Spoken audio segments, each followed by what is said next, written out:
नमस्कार बंधुओं, आपका अपने इस YouTube चैनल पंडित अमित द्विवेदी में बहुत बहुत हार्दिक स्वागत है। बंधुओं, आप सब कैसे हैं? मैं उम्मीद करता हूं कि आप सब अच्छे होंगे, कुशल मंगल में होंगे।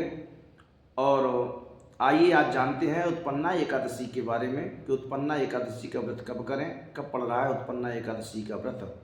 आइए संपूर्ण पूजन विधि, पारण तिथि का प्रारंभ, तिथि का समापन कब हो रहा है और कथा आदि के बारे में विस्तार से जानेंगे। उससे पहले मैं आप सभी से आग्रह करना चाहूँगा, जो लोग अभी तक मेरे इस चैनल को सब्सक्राइब नहीं किए हैं कृपया सब्सक्राइब कर लें, लाइक करें, कमेंट करें, यदि अच्छा लगे तो शेयर करना ना भूलें। आइए ज़्यादा समय न लेते हुए इस उत्पन्ना एकादशी के व्रत में संपूर्ण जानकारी प्रारंभ करते हैं। एकादशी तिथि प्रारंभ शुक्रवार 14 नवंबर 2025 को रात्रि 11:49 से प्रारंभ हो रहा है और इस तिथि का समापन 16 तारीख को प्रातः 2:37 में इस तिथि का समापन होगा। व्रत रखने की तिथि शनिवार 15 नवंबर 2025। ध्यान रखें, शनिवार 15 नवंबर 2025 को उत्पन्ना एकादशी का व्रत पड़ रहा है। और पारण का जो सही समय है, पारण कब करें तो पारण व्रत खोलने का मुहूर्त है रविवार 16 नवंबर 2025, समय प्रातः 6:35 बजे से 8:48 तक आप इसका पारण कर सकते हैं। ध्यान दें, यदि आप रात्रि में व्रत आरंभ करते हैं तो एकादशी का व्रत का पालन 15 नवंबर शनिवार को करना श्रेष्ठ रहेगा और पारण 16 नवंबर रविवार प्रातः करना शास्त्र सम्मत है। उत्पन्ना एकादशी के महत्व के बारे में जानेंगे कि उत्पन्ना एकादशी का क्या महत्व है। तो बंधुओं, उत्पन्ना एकादशी मार्गशीर्ष मास यानी अगहन महीने में कार्तिक के बाद अगहन के महीने में कृष्ण पक्ष की एकादशी को उत्पन्ना एकादशी कहा जाता है। इसे वर्ष की पहली एकादशी भी कहा जाता है क्योंकि यह एकादशी देवी के जन्म दिवस के रूप में भी बनाई जाती है, इसीलिए इसे उत्पन्ना एकादशी कहा जाता है।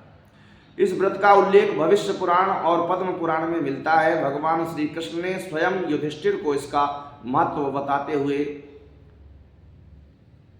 कहा था कि हे राजन, जो मनुष्य उत्पन्ना एकादशी का व्रत करता है वह अनंत पापों से मुक्त होकर के मोक्ष को प्राप्त होता है, परम गति को प्राप्त होता है। व्रत एवं पूजा की विधि की यदि हम बात करें तो प्रातः काल ब्रह्म मुहूर्त में उठ करके स्नान करें। गंगा जल या तुलसी युक्त जल से स्नान करना शुभ माना जाता है और संकल्प करें कि मैं श्री हरि की प्रसन्नता हेतु उत्पन्ना एकादशी का व्रत करूंगा या करूंगी। पूजा की विधि, विष्णु भगवान की प्रतिमा या चित्र को पीले वस्त्र पहनावें, दीपक, धूप, दीप, तुलसी पत्र, पंचामृत, चंदन आदि से पूजा करें। मंत्र ओम नमो भगवते वासुदेवाय, इस प्रकार से वासुदेवाय का 108 बार जप करें। भोजन के नियम है कि इस दिन अन्न, जल, चावल, लहसुन, प्याज आदि वर्जित है। फल, दूध, सूखे मेवे या निर्जला उपवास रखा जा सकता है। रात्रि जागरण का विशेष विधान बतलाया गया कि रात्रि में विष्णु सहस्त्रनाम का पाठ करना, हरि नाम संकीर्तन करना अति उत्तम माना गया है। भगवान विष्णु की कथा या भजन सुनना अत्यंत शुभ फल देता है। पारण की विधि, अगले दिन द्वादशी प्रातः काल में व्रत का पारण करें। पहले ब्राह्मणों को भोजन करवावें, कन्याओं को भोजन करवावें और फिर स्वयं फल, अन्न इत्यादि ग्रहण करें प्रसाद के रूप में। उत्पन्ना एकादशी की पौराणिक कथा आती है। एक बार युधिष्ठिर महाराज ने भगवान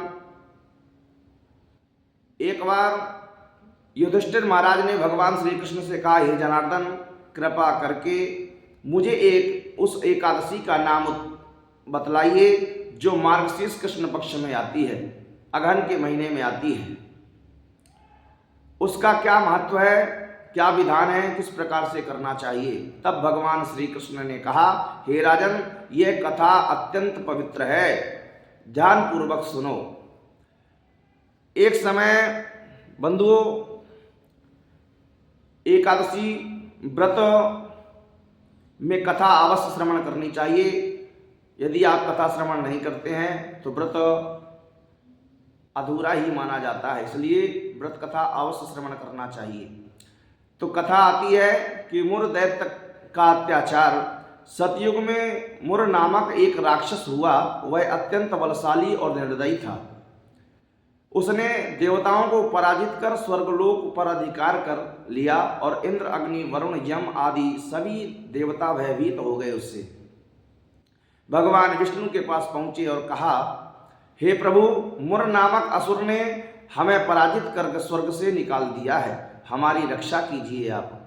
भगवान विष्णु ने देवताओं को आश्वासन दिया कि हे देवगण, चिंता मत करो, मैं तुम्हें इस दैत्य से मुक्त कर दूंगा। भगवान विष्णु और मुर का युद्ध हुआ। भगवान विष्णु ने अपने वाहन गरुड़ पर सवार होकर के मुरासुर के नगर चंद्रावती पर आक्रमण कर दिया और युद्ध कई हजारों वर्षों तक चला। मुरासुर बार बार मायावी रूप धारण कर भगवान का आक्रमण करता रहा। अंत में भगवान विष्णु बद्रिकाश्रम की एक गुफा में विश्राम करने चले गए। मुरासुर ने सोचा कि अब विष्णु सो रहे हैं, यही समय है इन्हें मारने का। वह गुफा में प्रवेश करने ही वाला था कि तभी भगवान के शरीर में एक दिव्य तेजस्विनी देवी प्रकट हुई और एकादशी देवी का जन्म हुआ। वह देवी अत्यंत सुंदर और तेजस्विनी थी, बहुत ही तेज था। उन्होंने क्रोध में मुर दैत्य पर प्रहार किया और उसे पल भर में ही मार डाला। जब भगवान विष्णु जागे, उन्होंने मुरासुर को मरा हुआ देखा और उस देवी से प्रसन्न होकर कहा, हे देवी, तुमने मेरा कार्य पूर्ण किया है। आज से तुम संसार में एकादशी नाम से पूजित होगी। जो कोई तुम्हारा व्रत करेगा वह सभी पापों से मुक्त होकर मेरे धाम को प्राप्त करेगा। भगवान ने कहा, क्योंकि तुम आज के दिन उत्पन्न हुई हो, इसलिए तुम्हारा नाम उत्पन्ना एकादशी रहेगा। यदि फल और लाभ की हम बात करें कि उत्पन्ना एकादशी व्रत के सभी पापों का नाश होता है, मन को शांति, घर में समृद्धि और सौभाग्य प्राप्त होता है, रोग भय और दुख दूर होते हैं। यह व्रत शास्त्र अश्वमेध यज्ञ के समान फल देने वाला बतलाया गया है। व्रती व्यक्ति को मोक्ष और विष्णु लोक की प्राप्ति होती है। यह व्रत करने से मुख्य मंत्र है। इस दिन हमें इन मंत्रों का सहारा लेना चाहिए, इन मंत्रों का जाप करना चाहिए। ओम नमो भगवते वासुदेवाय, ओम विष्णवे नमः। एकादशी में इस मंत्र का जाप हमें अवश्य करना चाहिए। निष्कर्ष की यदि हम बात करें कि उत्पन्ना एकादशी व्रत भगवान विष्णु के प्रति श्रद्धा, संयम और भक्ति का प्रतीक है। यह दिन एकादशी देवी के अवतरण दिवस के रूप में मनाया जाता है, इसलिए इसे उत्पन्ना एकादशी कहा जाता है। इसलिए एकादशियों में यह सर्वोपरि है, सर्वश्रेष्ठ है। जो श्रद्धा पूर्वक इस व्रत का पालन करता है उसके जीवन से सभी नकारात्मकता, दुख और पाप मिट जाते हैं। बंधुओं, यह रही उत्पन्ना एकादशी के बारे में जानकारी।